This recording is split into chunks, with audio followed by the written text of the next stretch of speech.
Salut les amis, j'espère que vous allez bien. Alors là nous sommes sur un site. Nous voulons acquérir un terrain agricole pour installer une ferme. Je me suis dit rapidement, je vais vous faire cette vidéo parce qu'elle vous permettra d'éviter quelques erreurs lors de l'achat de votre terrain. Là ici c'est un monsieur de la diaspora qui veut bien évidemment acquérir ce terrain agricole pour l'installation de sa ferme. Et là il a exigé qu'on vienne sur le terrain voir si c'est un bon terrain, d'accord? C'est un terrain qui lui permettra de ne pas avoir des soucis dans les jours à venir. Vous savez, si vous avez un projet agro-pastoral, l'achat du terrain est une phase cruciale, est une phase fondamentale. Si déjà vous ratez l'achat du terrain, vous aurez pas mal de soucis. Et là ici, quand nous sommes arrivés, nous avons juste analysé deux choses. La première, c'est la position de la ferme par rapport à l'autoroute. Là, ici, juste à 500 mètres, c'est l'autoroute qui est là, à 500 mètres. Nous allons marcher au fur et à mesure que je fais la vidéo, peut-être que nous allons arriver sur l'autoroute. Donc, la première chose que nous avons vérifiée, c'est la position du terrain par rapport à l'autoroute.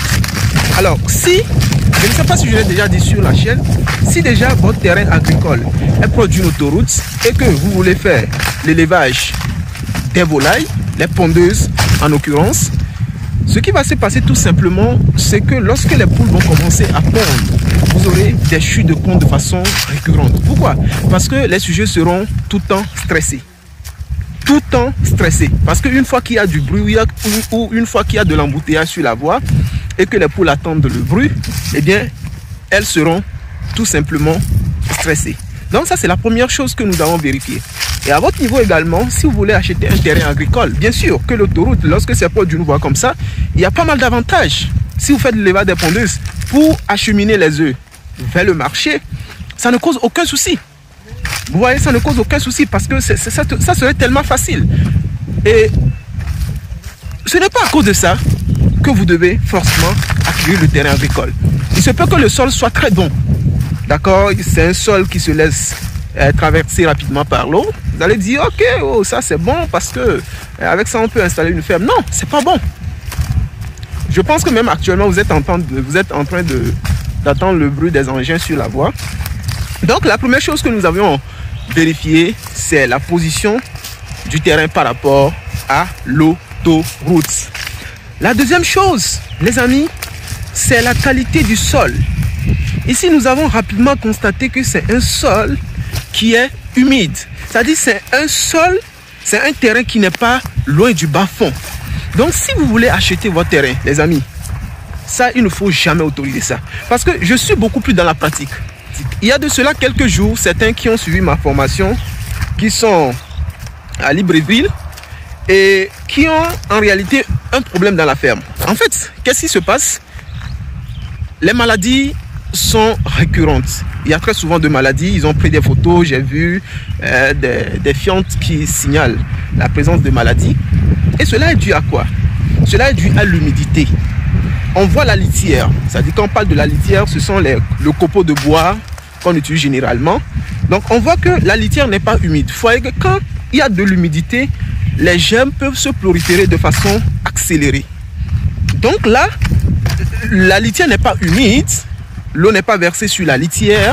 Mais ce que nous constatons tout simplement, c'est que le sol, quand on a cimenté, le sol est humide. Ce qui veut dire que ils ont construit leur ferme dans un bas-fond.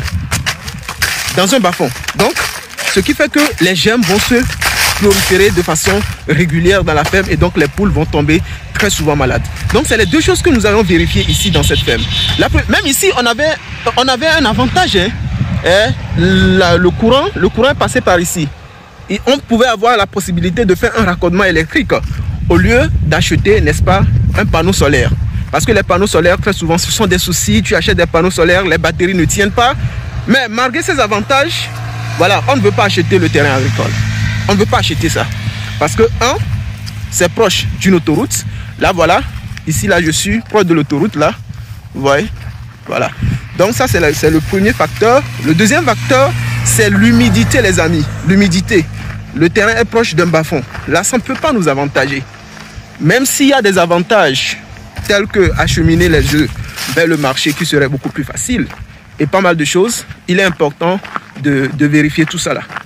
Donc voilà cette petite vidéo rapidement que je voudrais vous faire. Je pense qu'elle va aider plus d'une personne. Parce que ce que je suis en train de dire là, dans la pratique, vous allez voir que c'est beaucoup plus réel. Si vous achetez un terrain qui est dans un bas-fond, vous aurez des soucis. Si vous achetez un terrain qui est proche d'une autoroute, vous aurez un souci. J'étais allé dans une ferme. J'ai d'ailleurs fait une vidéo sur la chaîne dans laquelle je parlais de cette ferme-là. Une ferme qu'on a, n'est-ce pas, installée grâce à ils ont utilisé assez d'argent avec des bâtiments. Les amis, je suis un peu fatigué. Avec assez d'argent. Et malheureusement, qu'est-ce qui se passe? Il y a très souvent chute de pente. Chute de pente parce que la ferme est installée proche d'une autoroute. Donc les poules sont tout le temps stressées.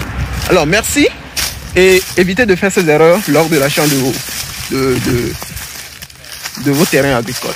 Merci, à très bientôt.